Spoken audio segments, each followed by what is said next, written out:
இப்போ ரீசெண்டா பாத்தீங்க அப்படின்னா ஏடிஎம்கேக்குள்ள இபிஎஸ் அணி சிபிஎஸ் அணி அப்படின்னு சொல்லி ரெண்டு பிரிவா இருக்கிறாங்க.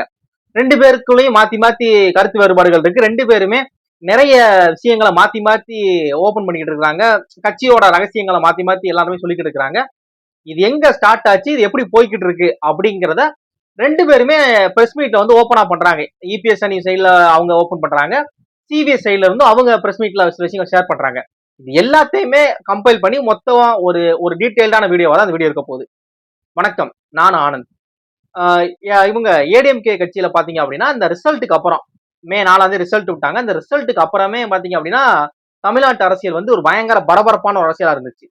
ஏன்னா ஃபர்ஸ்ட் டைம் வந்த விஜய் அவர்கள் டிவிகே பார்ட்டி பாத்தீங்க அப்படின்னா 34.92 வாக்குகள் பட்டிருந்தாங்க. கிட்டத்தட்ட 35% ஓட்டு பட்டிருந்தாங்க. 1,76,00,000 மொத்த வாக்குகள் பெற்று கிட்டத்தட்ட 108 சீட்டை வின் பண்ணியிருந்தாங்க. இது ஒரு மகத்தான ஒரு வெற்றி. மெஜாரிட்டி இல்லைன்னா கூட ஒரு ஃபர்ஸ்ட் டைம் எலெக்ஷனுக்கு வந்த ஒரு பார்ட்டி வந்து 108 இடங்கள் 35% ஓட்டு அப்படிங்கிறது ஒரு பெரிய விஷயம். அந்த விஷயத்த அவங்க பண்ணியிருந்தாங்க. ஆனா அவங்க பெரும்பான்மை அமைக்கிறதுக்கு ஒரு பெரிய பிரச்சனை இருந்துச்சு. அப்படிங்கிறப்ப அவங்க ஆதரவு கேட்டு கொஞ்ச நாள் போய்கிட்டு இருந்துச்சு. அது கொஞ்சம் டிலே ஆகிக்கிட்டே இருந்துச்சு. இன்னொரு பக்கம் பாத்தீங்க அப்படின்னா பேரலா என்ன நடந்துச்சு அப்படின்னா ஏடிஎம்கேவோட எம்எல்ஏக்கள் எல்லாருமே சென்னைக்கு வந்தாங்க. இபிஎஸ் அவங்க தலைமையில ஒரு மீட்டிங் மாதிரி அந்த பசுமை வழிச்சாலை அந்த இடத்துல வச்சு ஒரு மீட்டிங் நடந்துச்சு. அப்புறம் எல்லாருமே அவங்கவுங்க தொகுதிகளுக்கு போகாம எல்லாருமே பாண்டிச்சேரியில் இருக்கக்கூடிய ஒரு ரெசார்ட்ல வந்து எல்லாரும் இருக்க வச்சு அங்க ஏதோ ஒரு மீட்டிங் மாதிரி ஏதோ போய்கிட்டு இருந்துச்சு. இபிஎஸ் என்ன சொல்லிதாங்க அப்படின்னா தலைமை நம்மளை தேடி வரப்போகுது, நம்ம தான் ஆட்சி அமைக்க போறோம் அப்படிங்கிற மாதிரி அவங்க சைடுல இருந்து அவங்க சொல்லிக்கிட்டு இருந்தாங்க. இன்னொரு பக்கம் பாத்தீங்க அப்படின்னா பிரஸ்ல வந்து எல்லாம் சொன்னது அப்படின்னா டிஎம்கே ஏடிஎம்கே கூட்டணி வைக்க போறாங்க, இவங்க ரெண்டு பேரும் சேர்ந்து ஆட்சி அமைக்க போறாங்க அப்படிங்கிற மாதிரி ஒரு இந்த மாதிரியான ரூமர்ஸ் எல்லாம் வந்துகிட்டு இருந்துச்சுல. அது எல்லாத்துக்குமே பதில் சொல்ற மாதிரி இப்ப அடுத்தடுத்து நடக்கக்கூடிய விஷயங்கள் நடந்துகிட்டு இருக்கு. அது என்ன அப்படின்னா இவங்க பாத்தீங்க அப்படின்னா டிவிகே வந்து சிபிஐ சிபிஎம் பிசிகா இந்த கட்சிகள் கூட கூட்டணி வச்சு 120 மெஜாரிட்டியை காமிச்சு சட்டமன்றத்துக்குள்ள வந்துட்டாங்க. பதவியேற்று சட்டமன்றத்துக்குள்ள வந்துட்டாங்க. ஒரு நாள் வந்து ஃப்ளோர் டெஸ்ட் நடக்கும். அந்த ஃப்ளோர் டெஸ்ட்ல வந்து நீங்க வந்து உங்க மெஜாரிட்டியை காமிக்கணும். உங்க மெஜாரிட்டியை ப்ரூவ் பண்ணிட்டீங்கன்னா நீங்க ஃபர்தரா 5 வருஷத்துக்கு நீங்க கவர்மெண்ட்டை வந்து ஃபார்ம் பண்ணலாம், ரன் பண்ணலாம் அப்படிங்கிற மாதிரி ஆளுநர் தரப்புன்னு சொல்லியிருந்தாங்க. அதுக்கேற்ற மாதிரி மே 13 பாத்தீங்க அப்படின்னா சட்டப்பேரவைக்குள்ள வந்து கூட்டங்கள் நடந்துச்சு. சட்டப்பேரவைக்குள்ள ஆதரவு கூட்டம் நடந்துச்சு.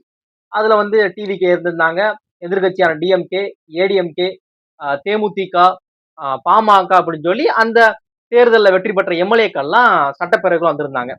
அப்படி இருக்கிறப்ப ஆல்ரெடி என்ன சொல்லியிருந்தாங்க அப்படின்னா அதுக்கு முன்னாடி ஏடிஎம்கே சைட்ல இருந்து பாக்குறப்ப என்ன சொன்னாங்க அப்படின்னா இபிஎஸ் தலைமையில ஒரு ஆதரவாளர்கள் சேர்த்திருக்காங்க.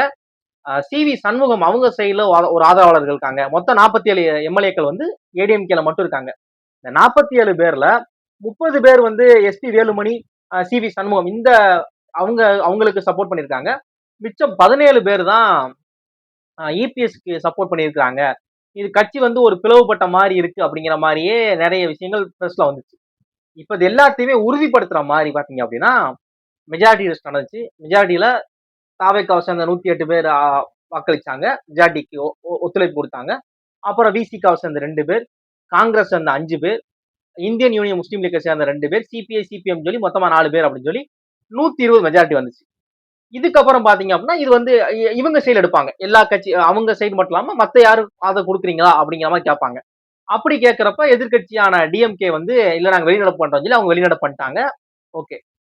பிஎம்கே அவங்க நிலை பண்ணு சொல்லியிருந்தாங்க. ஏடிஎம்கே கேட்கிறப்ப ஏடிஎம்கேல இருந்து கிட்டத்தட்ட ஒரு 25 பேர் வந்து தாவேகாவுக்கு நாங்க ஆதரவு தரோம்ட்டாங்க. ஏன் அப்படின்னா ஒரே கட்சிக்குள்ள தாவேகாவுக்கு ஆதரவு தரதுக்கு ஒரு குரூப் இருக்காங்க, தாவேகாவுக்கு எதிர்ப்பு தெரிவிக்கிறதுக்கு ஒரு குரூப் இருக்காங்க அப்படிங்கிற மாதிரி சட்டமன்றத்துல ஒரு இருந்துச்சு. எப்படி பார்த்தாலும் விஜய் அவர்கள் வந்து சேஃப். 144 மெஜாரிட்டியோட அவங்க கவர்மெண்ட்டை ஃபர்தரா ஃபார்ம் பண்ணலாம். இப்ப ஏடிஎம்கேக்குள்ள என்ன பிரச்சனை அப்படிங்கிற மாதிரி கேட்கிறப்ப இபிஎஸ் என்ன சொல்றாரு அப்படின்னா நாங்க வந்து சபாநாயகர் கிட்ட சட்டமன்ற குழு தலைவரா இனியதான் நியமிச்சிருக்கிறாங்க, கட்சிகள் தேர்ந்தெடுப்போம், இனியதான் சட்டமன்ற குழு தலைவராகவும் கொறடாவா அக்ரி கிருஷ்ணமூர்த்தி அவர்களை வந்து நாங்க நியமிச்சிருக்கிறோம் அப்படின்னு சொல்லி அவங்க தரப்புல இருக்கக்கூடிய 17 எம்எல்ஏக்கள் வந்து கையெழுத்து போட்டு சபாநாயகர் கிட்ட கொடுத்திருக்காங்க. இன்னொரு பக்கம் பாத்தீங்க அப்படின்னா சிவி சண்முகம் அவர்கள் என்ன சொல்றாங்க அப்படின்னா எங்க சட்டமன்ற குழு, அதாவது ஏடிஎம்கேவோட சட்டமன்ற குழு தலைவரா, மற்றபடி நான் கட்சிக்குள்ள எந்த பிரச்சனையும் பண்ணல, சட்டமன்ற குழு தலைவரா எஸ்பி வேலுமணி அவர்கள் இருப்பாங்க, கொறடாவா விஜயபாஸ்கர் அவர்கள் இருப்பாங்க அப்படின்னு சொல்லி நாங்க எங்க ஆதரவாளர்கள் கூட சபாநாயகர் கிட்ட போய் கொடுத்துருக்குறோம் அப்படிங்கிற மாதிரி கொடுத்துருக்காங்க. மற்ற எல்லா கட்சிகளுமே அவங்களோட சட்டமன்ற குழு தலைவரையும் சரி, விப் கொறடா அவங்களையுமே நியமிச்சிட்டாங்க. ஏடிஎம்கேக்கு மட்டும் இன்னும் சபாநாயகர் நியமிக்கல. ஆல்ரெடி நம்ம சபாநாயகர் யாரு, கொறடா யாரு, சட்டமன்ற குழு தலைவர் எப்படி அப்படிங்கிறது நம்ம ஷார்ட்ஸ்ல போட்டிருப்போம். ஓகேவா? அது பார்க்கலாம் கூட பாருங்க. இந்த சட்டமன்ற குழு தலைவரா இவங்க சேர்ந்து பண்ணியிருந்தாங்களே, இப்ப சி.வி. சண்முகம், எஸ்.பி. வேலுமணி இந்த மாதிரியான ஒரு 26 பேர் கிட்ட 26 பேர் கிட்ட கட்சி பொறுப்புல இருந்து நீக்கின மாதிரி இபிஎஸ் அவர்கள் வந்து ஒரு கடிதம் வெளியிட்டிருக்காங்க. கட்சியில இருந்து ஒரு அபிஷியலா கடிதம் வெளியிட்டிருக்காங்க. ஏன் அப்படின்னா நத்தம் விஸ்வநாதன் பாத்தீங்க அப்படின்னா துணை பொதுச் செயலாளராக பதவி வச்சிருக்காங்க. அவங்கள நீக்கிட்டாங்க. மாவட்ட செயலாளர் இருக்கக்கூடிய சி.வி. சண்முகம் இந்த மாதிரி கட்சி பொறுப்புல இருந்த நிறைய பேரை வந்து கட்சி பொறுப்பை வந்து மாத்திருக்காங்க. அந்த இடத்துக்கு வேற ஒரு ஆள் அப்பாயின்மெண்ட் பண்ணிருக்காரு இபிஎஸ். இத பத்தி இது என்ன அப்படிங்கிற மாதிரி ஒரு இன்னைக்கு காலையெல்லாம் பாத்தீங்க அப்படின்னா ஒரு பதட்டமான சூழ்நிலை. ஏன் அப்படின்னா இவங்க ஆதரவாளர்கள் அதிகமா இருக்காங்க. இவங்க எதுவும் கட்சி ஆபீஸ் போய் பிரச்சனை பண்ண போறாங்களா, எம்ஜிஆர் மாளிகையில போய் பிரச்சனை போறாங்க, அவங்க ஏடிஎம்கேவோட கட்சி கூடத்துல போய் பிரச்சனை பண்ண போறாங்களா, இது அடிஜி நடக்க போகுது அப்படிங்கிற மாதிரி அந்த இடத்துல போலீஸ் எல்லாம் குவிச்சு ஒரு சேஃபா பண்ணலாம் அப்படிங்கிற மாதிரி இருந்தாங்க. அதுக்கு சி.வி. சண்முகம் என்ன சொல்லியிருக்காங்க அப்படின்னா, அப்படிலாம் எதுவுமே கிடையாது. அந்த கட்சி ஆபீஸ் வந்து எங்களோட கோவில் மாதிரி, அதுக்கு ஒரு தூசி கூட நாங்க எதுவும் கலங்கம் பண்ண மாட்டோம். போலீஸ் அவர்கள் வந்து எந்த மக்களும் சரி, காவல்துறை எந்த இடத்துலயுமே நீங்க பதட்டமான இருக்க வேணாம். நாங்க வந்து சட்ட ரீதியாவே சந்திக்க தயார். எங்களை வந்து பதவியில நீக்கிருக்காரு. எதுக்காக நீக்கிருக்காரு உரிய காரணத்தை சொல்லணும். நாங்க அப்படி என்ன தப்பு பண்ணோம், கட்சி பொறுப்புல நீக்கிருக்காரு. எம்எல்ஏ பொறுப்புல நிக்க முடியாது. ஏன்னா எம்எல்ஏங்கிறது வந்து மக்களால் தேர்ந்தெடுக்கப்பட்ட ஒரு பிரதிநிதி அப்படிங்கிறப்ப அதுல இருந்து யாராலும் தூக்க முடியாது. அதுக்கு வந்து யாருக்கு அதிகாரம் கிடையாது. கட்சி தாவல் தடை சட்டம் தவிர்த்த மத்த யாருக்கும் அதிகாரம் கிடையாது. ஆனா கட்சி பொறுப்புல இருந்து யாராலும் தூக்கலாம், கட்சி தலைமை தூக்கலாம் நினைச்சா தூக்கலாம். அப்படி தூக்கியிருக்காரு. அதுக்கான காரணம் எங்களுக்கு வேணும். நாங்க எந்த இடத்துலயுமே எங்களோட கட்சி ஆபீஸ், நாங்க கோவிலா மதிக்கக்கூடிய கட்சி ஆபீஸ் வந்து எந்த இடத்தையும் நாங்க களங்க விளைவிக்கிற மாதிரி பண்ண மாட்டோம். நாங்க வந்து சட்ட ரீதியா நாங்க கேள்வி கேட்க தயார். துணை பொதுச் செயலாளர் இருக்கக்கூடிய இபிஎஸ் அவர்கள் வந்து கரெக்டா அதுக்கான ரீசன் சொல்லணும் அப்படிங்கிற மாதிரி கொடுத்தாங்க. இன்னொன்னு அவங்க நிறைய சீக்ரெட்ஸை வந்து ஓபன் பண்ணிருக்காங்க சி.வி. சண்முகம் அவர்கள். என்னன்னா அப்படின்னா, இவங்க சொல்றாங்க, ஏன்னா இந்த ஆதரவாளர்கள் வந்து சடனா வந்து ஏடிஎம்கே இருந்து 25 பேர் வந்து அங்க டிவிக்கு ஆதரவு தெரிவிச்ச உடனே இபிஎஸ் என்ன சொன்னாங்க அப்படின்னா, டிவிகே கட்சி தலைவரான விஜய் அவர்கள் வந்து பேரம் பேசிட்டாரு, குதிரை பேரம் பேசிட்டாரு, காசு கொடுத்து எங்க எம்எல்ஏக்கள் ஆதரவு தெரிவிக்க வாங்கிட்டாரு. இது வந்து நான் சட்ட ரீதியா சந்திப்பேன், இது ரொம்ப தப்பு, கட்சி தாவல் தடை சட்டம் மூலமா சந்திப்பேன், அவர் வந்து எங்க எம்எல்ஏக்களுக்கு வந்து நாங்க அமைச்சர் பதவி தரோம் அப்படிங்கிற மாதிரி பதவி ஆசையை காமிச்சு எங்க எம்எல்ஏக்களை விலைக்கு வாங்கிட்டாரு அப்படிங்கிற மாதிரி ஒரு குற்றச்சாட்டு வச்சிருந்தாரு இபிஎஸ் அவர்கள், எடப்பாடி கே பழனிசாமி அவர்கள் சொன்னாங்க.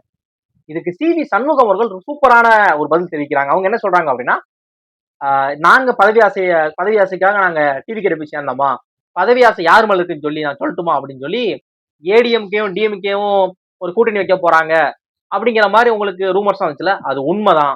ஏன் அப்படின்னா நான் வந்து ரிசல்ட் அன்னைக்கு ஈவினிங் வந்து நான் அந்த வெற்றி பெற்றதுக்கான அந்த சான்றிதழை வாங்கிட்டு வீட்டுல கொடுத்துட்டு நான் வந்து சென்னை கிளம்பி வந்துகிட்டு இருக்கேன். சொல்லிட்டாங்க எல்லாருமே சென்னை கிளம்பி வாங்கன்னு சொல்லி பொதுச் செயலாளர் சொல்லிட்டாங்க. நாங்க எல்லாம் கிளம்பி வந்துகிட்டு இருக்கோம். அப்ப நான் செங்கல்பட்டு கிட்ட வரப்ப டிஎம்கேல இருந்து முன்னாள் அமைச்சர் கூடிய 2 பேர் போன் பண்ணாங்க. அதை யாரும் சொல்ல மாட்டேன் அப்படின்னு அவங்க சொல்லவே இல்லை. அதை யாரும் சொல்ல மாட்டேன். அவங்க எனக்கு போன் பண்ணி, பரவாயில்ல உங்களுக்கு நல்லதுதான், அமைச்சர்லாம் கிடைக்க போகுது, வாங்க பார்க்கலாம் அப்படிங்கிற மாதிரி சொன்னாங்க. எனக்கு என்னன்னே புரியல. இங்க வந்தா இபிஎஸ் அவர்கள் வந்து நம்ம தான் ஆட்சி அமைக்க போறோம், நமக்கு வந்து இதெல்லாம் இருக்கு, நம்ம யாரும் கவலைப்பட வேணாம் அப்படின்னு சொல்லி நம்மளை பேசி இது பண்றாங்க. எங்களுக்கு என்ன டிஎம்கே கூட அலைன்ஸா, என்ன எப்படி சொல்றாங்க அப்படிங்கிற மாதிரி. ஆமா, டிஎம்கே வந்து நமக்கு வெளியில இருந்து ஆதரவு தர தயாரா இருக்காங்க, நம்ம வந்து அமைச்சர்களை நியமிச்சுக்கலாம், நம்ம தான் சிஎம் கேண்டிடேட், நான் தான் சிஎம் ஆக போறேன் அப்படிங்கிற மாதிரி இது பண்ணோன்னா இதுக்கு வந்து கட்சி யாருமே ஒத்துழைக்கல. நம்ம ஏடிஎம்கே ஸ்டார்ட் பண்ணதுக்கான காரணம் என்ன அப்படின்னா, தமிழ்நாட்டுல இருந்து டிஎம்கே முழுசா கிளியர் பண்ணணும்.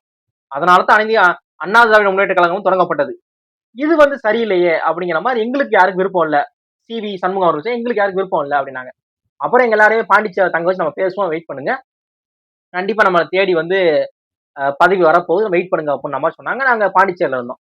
பாண்டிச்சேரியில வந்து என்ன சொன்னாங்க அப்படின்னா, இந்த மாதிரி டிஎம்கே அலைன்ஸ் பேசுனதெல்லாம் உண்மைதான், இவர் பேசினாரு. இவர் வந்து என்ன சொன்னார் அப்படின்னா, டிஎம்கே கூட சேர்ந்துக்குவோம், நம்ம வந்து பார்ட்டி ஃபார்ம் பண்ணி அவங்க வந்து வெளியில இருந்து ஆதரவு தர தயாரா இருக்காங்க, நான் தான் சிஎம், நம்ம தான் சிஎம் ஆக போறோம், நம்ம தான் அமைச்சர் அமைக்க போறோம், நான் தான் சிஎம் கேண்டிடேட் அப்படிங்கிற மாதிரி சொல்லியிருந்தாங்க. ஆனா இதுக்கு வந்து கட்சிக்குள்ள இருக்கக்கூடிய சி.வி. சண்முகம் அவர்களோ, எஸ்.பி. வேலுமணி அவர்களோ, விஜயபாஸ்கர் இந்த மாதிரி தரப்பினர் வந்து யாருமே சரி சொல்லல அப்படின்னு சொல்லி இவங்க சொல்றாங்க. ஆனா இபிஎஸ் அவர்கள் சொல்றாங்க அப்படின்னா, அப்பெல்லாம் நான் எதுவுமே பேசல, டிஎம்கே சொல்லிட்டாங்க, நாங்க இந்த மாதிரி எந்த வித பேச்சுவார்த்தை ஈடுபடுன்னு சொல்லி டிஎம்கே சொல்லிட்டாங்கன்னு சொல்லி அவங்க சொல்றாங்க. ஏடிஎம்கே வந்து நாங்களும் எந்த பேச்சுவார்த்தை ஈடுபடல. இது முழுக்க முழுக்க மக்கள் கொடுத்த தீர்ப்பு. அந்த தீர்ப்புக்கு இணங்க நம்ம எப்படி ஃபர்தரா நடக்கலாம் அப்படிங்கிற மாதிரி தான் பண்ணுமே தவிர, கூட்டணி பேச்சுவார்த்தைக்கு இடமே கிடையாது அப்படின்னு சொல்லி இபிஎஸ் அவர்கள் சொல்றாங்க.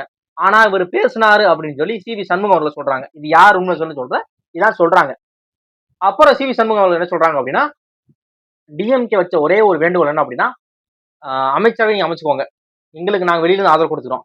ஆனா முதல்வர் வேட்பாளரா விசிகாவை சேர்ந்த விடுதலை சிறுத்தைகள் கட்சியை சேர்ந்த திருமாவளவன் அவர்களை தான் நீங்க அமைக்கணும், அவங்களைத்தான் நீங்க முதல்வர் கேண்டிடேட்டா போடணும் அப்படிங்கிற மாதிரி சொன்னாங்களாம். இதுக்கு சி வி சண்முகம் அவர்கள் ஓகே சொன்னாங்களாம். நமக்கு வந்து டிஎம்கே கூட கூட்டணி போடுறதுல விருப்பமே கிடையாது.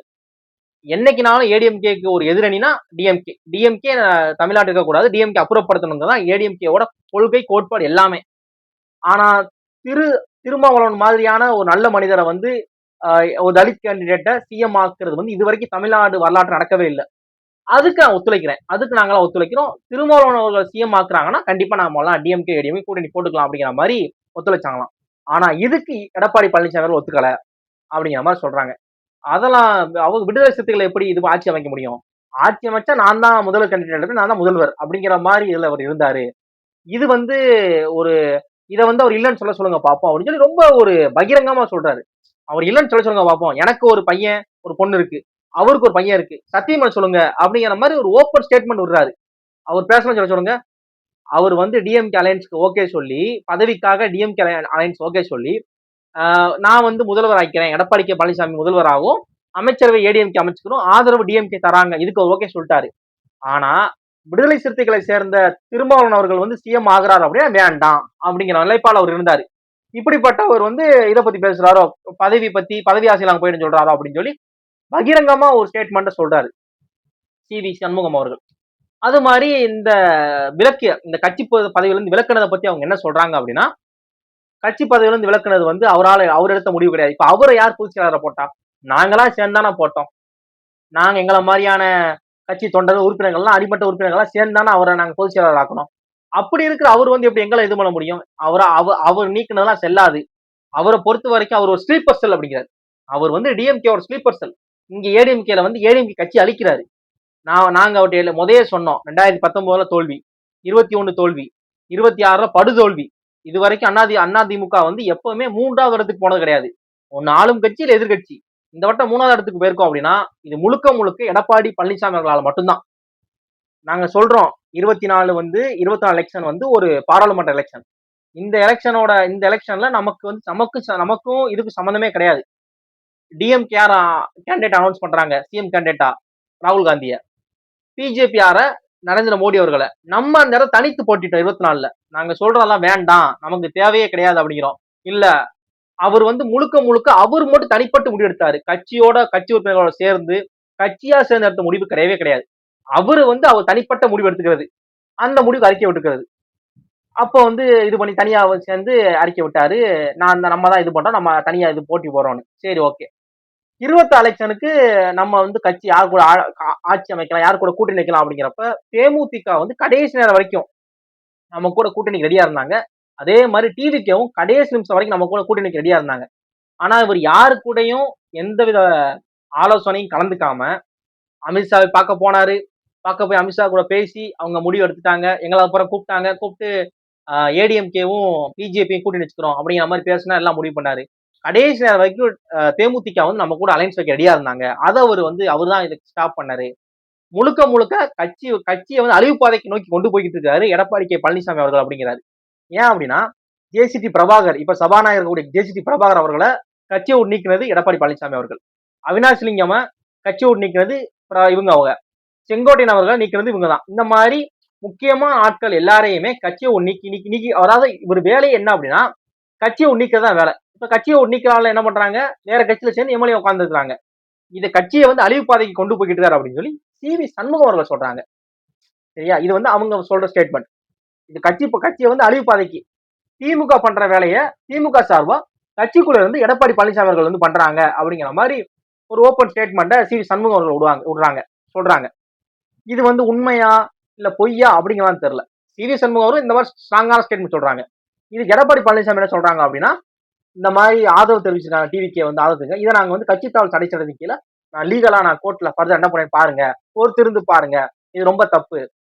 நாங்க வந்து ஒரு கட்சி வந்து என்ன முடிவெடுக்கோ அதுக்கு இணங்க மாட்டேங்கிறாங்க. இந்த கூட்டம் வந்து வேற மாதிரி, அதாவது பதவி ஆசையில பண்றாங்கன்னு சொல்லி அவர் ஒரு ஸ்டேட்மெண்ட் வைக்கிறாரு. இன்னொன்னு எஸ்பி வேலுமணி அவர்கள் வந்து ரொம்ப ஒரு ஒரு வரவேற்கத்தக்க ஒரு கருத்து சொன்னாங்க. என்ன அப்படின்னா, ஏடிஎம்கே வந்து எம்ஜிஆர் உருவாக்கப்பட்டு அம்மா அவர்களால், ஜெயலலிதா அவர்களால் வந்து வளர்க்கப்பட்ட ஒரு மாபெரும் கட்சி. இந்த கட்சியை வந்து அழிவு பாதை கொண்டு போயிட்டு இருக்காங்க. நல்லா பாத்தீங்க அப்படின்னா, கட்சியில இருக்கக்கூடிய சசிகலா அவர்களை வந்து கட்சியை நீக்கினது இவர் தான். டிடிவி தினகரன் அவர்கள் கட்சியை நீக்கினது இவர் தான். ஜேசிடி பிரபாகர் அவர்களை கட்சியை நீக்கினது இவர் தான். அவினாஷ் லிங்கம கட்சியை நீக்கினது அவர் தான். இந்த மாதிரியான கட்சிக்கு தேவையான எல்லாரையுமே கட்சியை நீக்கி நீக்கி கட்சியை பிரிச்சுக்கிட்டு இருக்கிறாரு. நாங்க என்ன சொல்றோம், எங்களுக்கு இப்ப கூட ஒரு மேல கோவம் இல்ல. எல்லாரும் சேர்ந்து ஒன்னா முடிவெடுப்போம். எல்லாரும் கட்சியா, நம்ம கட்சி உறுப்பினர் நம்ம எல்லாருமே சேர்ந்து ஒன்னா முடிவு. நீங்க தான் பொதுச்செயலாளர், அதை எங்களுக்கு மாற்று கருத்தே கிடையாது. எங்களோட பொதுச்செயலாளர் வந்து நீங்க தான். நம்ம எல்லாருமே சேர்ந்து நம்ம வந்து சசிகலா அவர்களையும் கூப்பிடுவோம், டிடி தினகரன் அவர்களையும் கூப்பிடுவோம். எல்லாரும் நம்ம ஒன்னா இணைஞ்சு நம்ம எப்படி வலுவா இருந்தோம் அந்த மாதிரி ஸ்ட்ராங்கா இருந்து நம்ம வந்து டிஎம்கே எதிர்ப்போம் அப்படிங்கிறோம். ஆனா இவர் வந்து அப்படி பண்ண மாட்டேங்கிறாரு. கட்சியை வலுவிழக்கிறதுக்கு என்னென்ன ப்ராசஸ் பண்ணணுமோ அதை கரெக்டா பண்ணிட்டு இருக்கிறாரு அப்படிங்கிற மாதிரி சொல்றாங்க.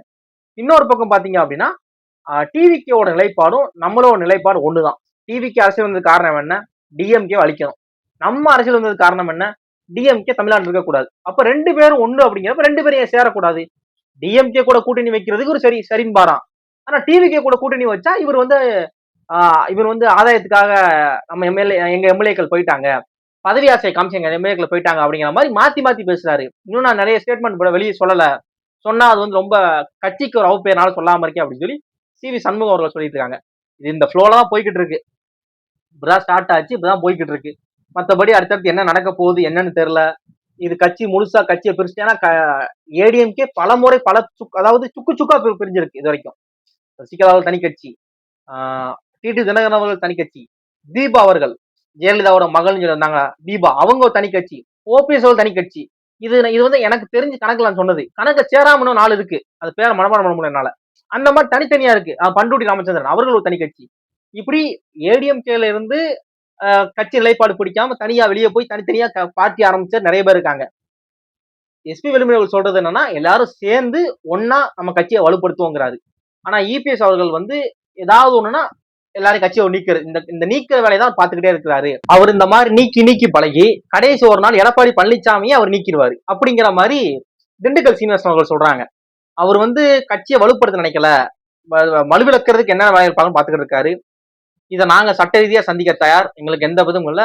ஏடிஎம்கே எங்க கட்சி, நம்ம கட்சி, எங்களை நீக்கிறதுக்கு யாருக்கு அதிகாரம் கிடையாது. பல தலைமுறை, எங்க 2 தலைமுறையா எங்க கட்சியில, எங்க குடும்பத்தில இருந்து, சிவி சண்முகம் சொல்றாங்க, எங்க குடும்பத்தில இருந்து நாங்க கட்சிக்கு உழைச்சுக்கிட்டு இருக்கிறோம். ரத்தமும் வேர்வையும் சிந்தி நாங்க உழைச்சிருக்கோம் கட்சிக்காக, கட்சியோட முன்னேற்றத்துக்காக உழைச்சிருக்கோம். உடனே எங்களை வந்து ஒரு இதுல வந்து எங்க பதவியை போறது கரெக்டான காரணம் அவர் சொல்லணும் அப்படிங்கிற மாதிரி சிவி சண்முகம் தரப்பு, சிவி சண்முகம், எஸ்பி வேலுமணி, விஜயபாஸ்கர் சொல்றாங்க. இது ஃபர்தரா எப்படி போக போகுது, ஏன்னா ஏடிஎம்கே கட்சி வந்து பல முறை பிரிஞ்சிருக்காங்க அப்படிங்கிறப்ப இது எப்படி போக போகுது என்னன்னு தெரியல. அப்படி ஏதாவது போச்சு அப்படின்னா அதை நான் சொல்றேன். வேற ஏதாவது இந்த வீடியோ ரிலேட்டடா உங்களுக்கு ஏதாவது இன்ட்ரெஸ்டிங்கா தெரிஞ்சு அப்படின்னா நம்ம வீடியோ கமெண்ட் பாக்ஸ் கமெண்ட் பண்ணுங்க. தேங்க்ஸ் ஃபார் வாட்சிங்.